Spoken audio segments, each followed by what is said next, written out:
Você percebeu que o monitor disparou, veio palpitação, estresse. Você sentiu o seu corpo mudando, entrando nessa resposta de estresse, de proteção, de tensão, seja lá o que fosse. Sim. Medo, ansiedade, tudo isso que você estava sentindo na hora. Qual foi o processo, passo a passo, que você usou para trazer isso de volta para níveis mais normais, para você se sentir mais em paz, mais centrada e mais calma? Tá. É o processo do Neurocycle. Excelente pergunta. É o processo do Neurocycle, que está na segunda metade do livro. O Neurocycle tem 5 etapas. São 5 passos. Sim. Foi algo que eu desenvolvi inicialmente para pessoas com lesão cerebral traumática. Foi a primeira vez que eu criei isso e estruturei a teoria. Depois eu fui refinando para vários tipos de situações com que eu trabalhei. E ao longo dos anos, ele foi ficando mais preciso. Um bom cientista precisa continuar aprendendo, mudando e melhorando. E é isso que eu busco fazer. Então, neste livro, tem a versão atualizada do Neurocycle. O Neurocycle é como você coloca a mente, que está sempre ativa, sob controle. Em um estado de trauma agudo, como eu estava naquele momento, o trauma agudo cria um cérebro vermelho. Eu te mostrei aquela imagem do cérebro vermelho. Isso significa uma onda gigantesca acontecendo no cérebro. E os lados esquerdo e direito ficam em desarmonia. Também cai o fluxo de sangue e oxigênio na parte da frente do cérebro. Aí entram coisas como delta, teta, alfa, beta, gama.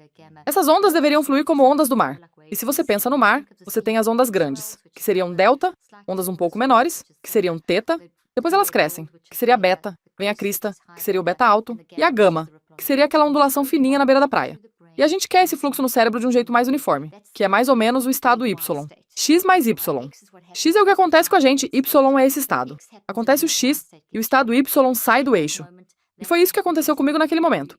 Então, o que a gente quer fazer é, já que a mente funciona através do cérebro e do corpo, e a mente está vivendo esse trauma, essa bagunça, o cérebro e o corpo acabam só seguindo o que a mente está fazendo.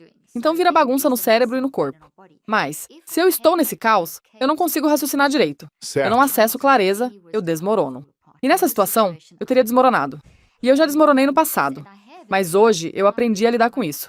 E eu falo no livro que o Neurocycle pode melhorar em 81% a forma como você administra ansiedade e depressão. É uma afirmação enorme e eu comprovei isso cientificamente. Tá, então o que eu fiz foi tentar me colocar de volta sob controle. Porque nesse estado, você não sabe o que fazer quando o trauma é tão agudo assim. Mas eu sabia, pela minha ciência e pelo que eu estudo. Então eu fui proativa e consegui entrar em 2 zonas. Um modo era a confusão mental em que eu estava, que é o piloto. Porque eu estou dirigindo, eu estou no aqui e agora. Imagina você dentro de um helicóptero, como se fosse uma cápsula do tempo.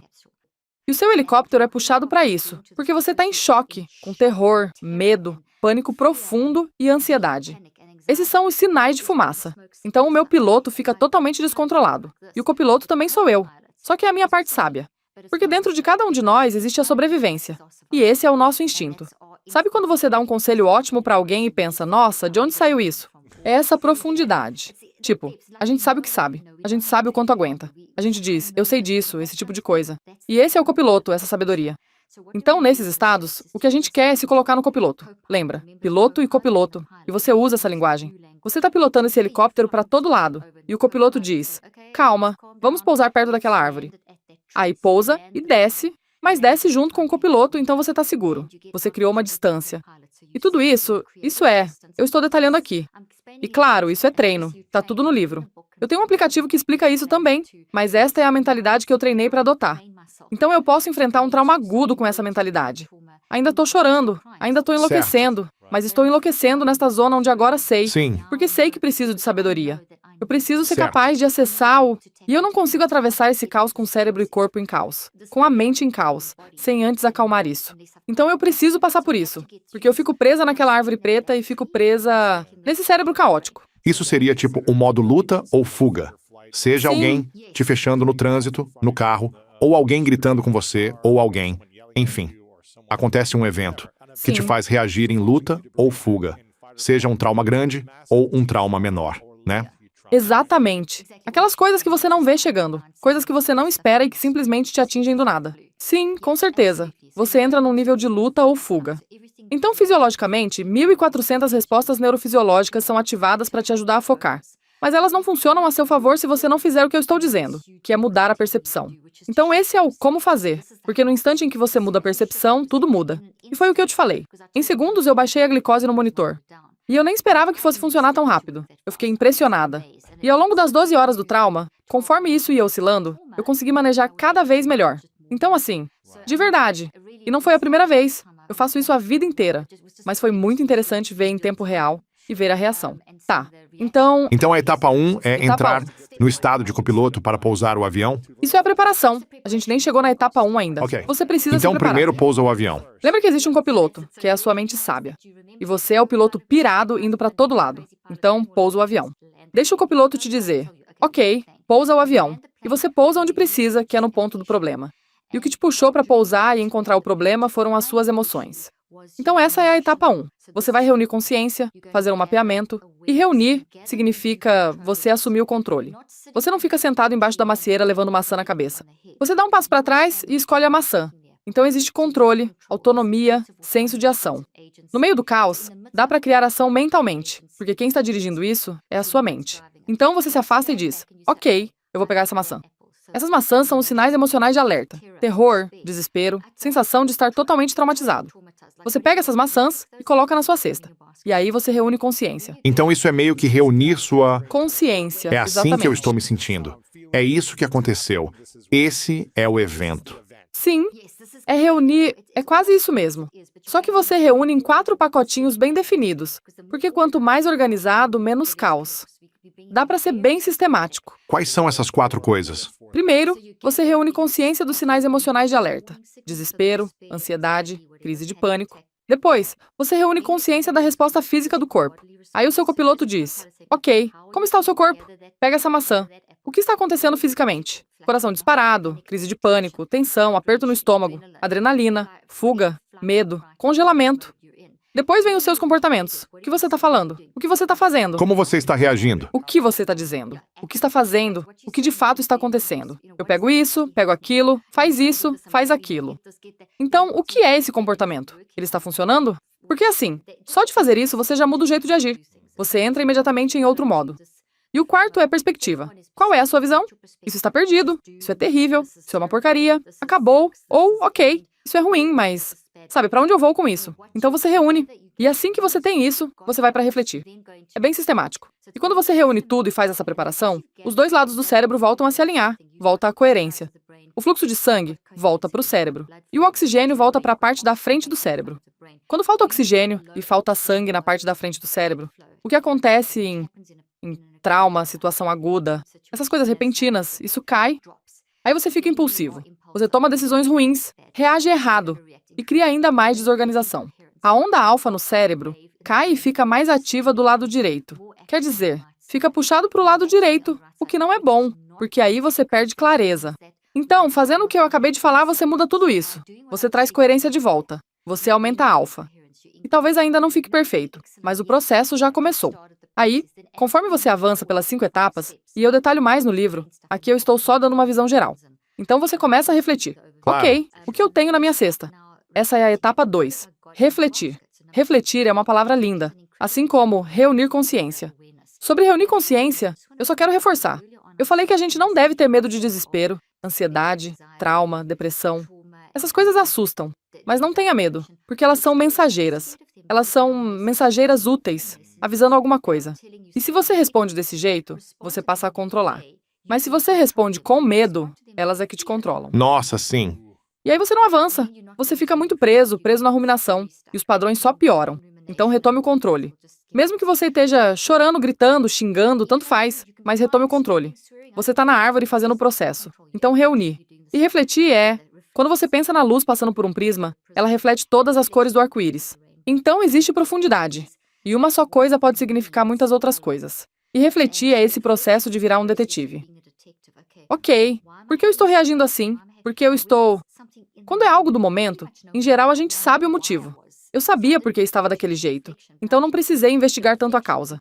Mas eu precisei refletir para pensar, ok, se eu reagir assim, isso vai acontecer. Então era se perguntar, o que Certo. você está fazendo com essa emoção? O que você está fazendo com esse comportamento? Esse comportamento ajuda? Então refletir naquela situação é diferente de refletir no caso de alguém que está tendo uma crise total de síndrome do impostor. E isso vira um padrão, e a pessoa repete isso. Aí a pessoa vai trabalhando em sequência no processo e vai precisar começar a encontrar o porquê. Em que nível? Que questões de autoestima estão por trás? Qual é a história de origem disso? Então, nesse caso, refletir seria, sabe? Perguntar, responder, conversar consigo mesmo. Por que eu sinto isso? Por quê? Por quê?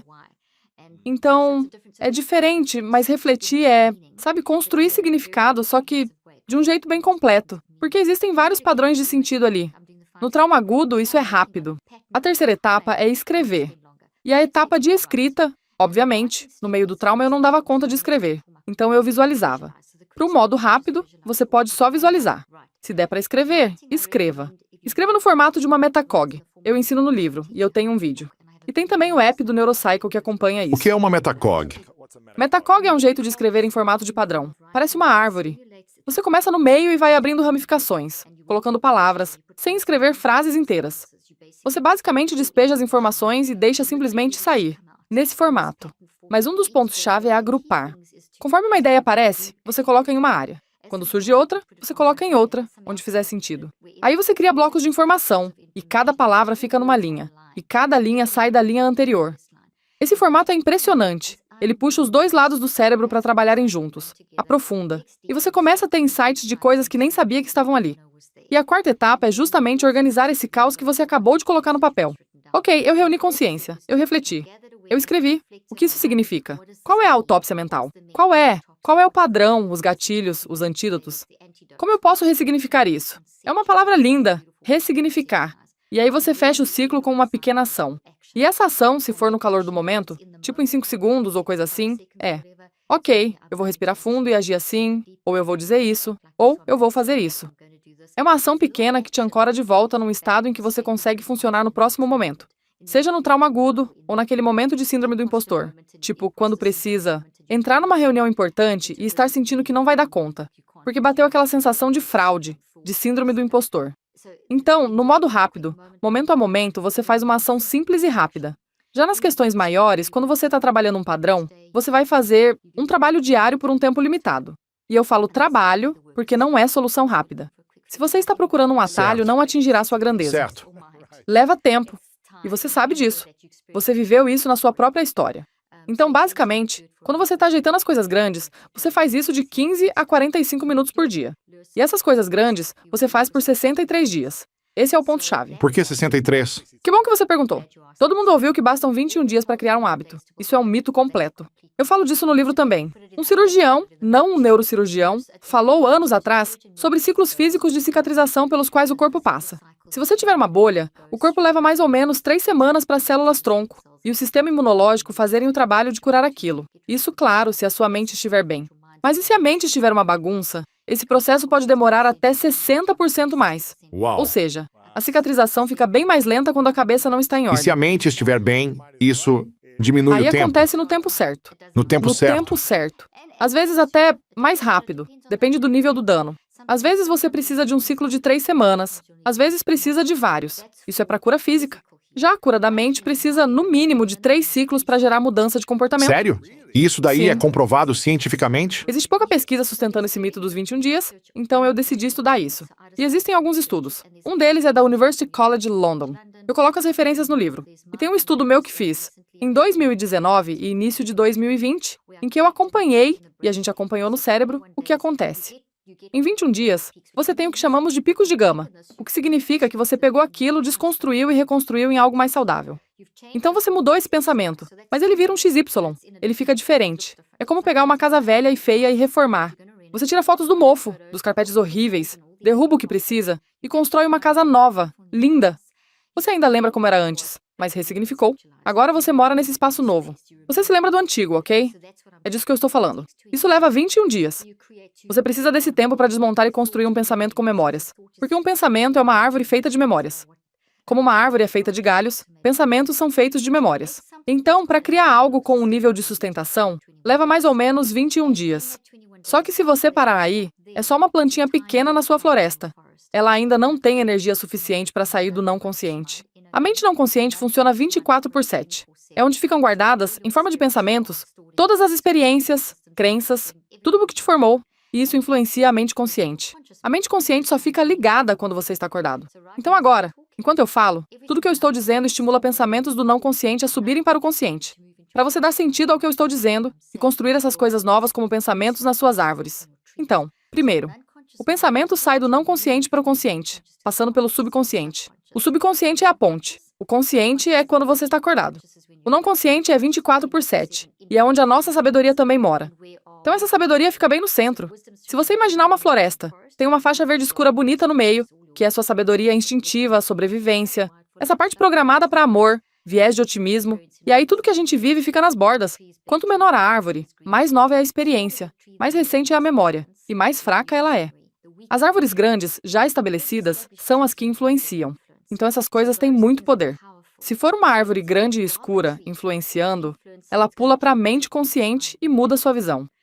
Então, para fazer uma coisa boa que você reconstruiu realmente influenciar o jeito como você enxerga algo, você precisa colocar mais energia nela. Energia nunca se perde, energia se transforma. A física quântica fala disso. Essas coisas são proteínas, com energia vibrando nessas estruturas pequenas de proteína. Elas estão fracas, então você precisa fortalecer. Tem que regar. Tem que adubar. Totalmente, e é tão simples, meu Deus. É muito simples. Do dia 22 até o 40, até o 63, você só faz a etapa 5 por mais ou menos 1 minuto por dia. É simples assim. Dá 42 minutos ao longo de 42 dias. No meu app do Neurocycle, eu tenho uma função de lembrete ativo. Você escreve ali e ele aparece no seu celular para você lembrar de fazer. E é só você ler. Literalmente você lê. E isso mantém... Só de ler, você lembra de fazer. E aí você vai ganhando força e transformando isso em mudança de comportamento. Então, voltando ao tema do seu podcast. Para chegar no seu melhor, precisa mudar comportamento. E mudança de comportamento de verdade, se você quer mesmo colocar um bom hábito na sua vida, você vai precisar investir os 63 dias. Então, esses 63 dias, eu mostrei isso cientificamente e tudo mais, não servem só para desintoxicar padrões, traumas, hábitos tóxicos, esse trauma pequeno e trauma grande que você mencionou, as coisas agudas, os maus hábitos que a gente desenvolveu, mas também para construir hábitos novos. Então, se você identifica uma área em que quer crescer para ir para o próximo nível do seu melhor, seja lá o que for, você precisa de pelo menos 63 dias, e às vezes mais. Às vezes o trauma está tão enraizado, bloqueando o seu melhor, que você pode precisar de vários ciclos de 63 dias. Não existe fórmula única, mas quanto mais você faz, e quanto mais pratica isso no dia a dia, mais autorregulação você ganha. E isso leva a gente de volta ao começo da conversa. A mente está sempre em ação, então é melhor você controlar. É assim que eu sou. Identidade é a força mais forte que você tem. A personalidade sempre tenta ser coerente com ela. Se você se vê como perdedor, você dá um jeito de perder.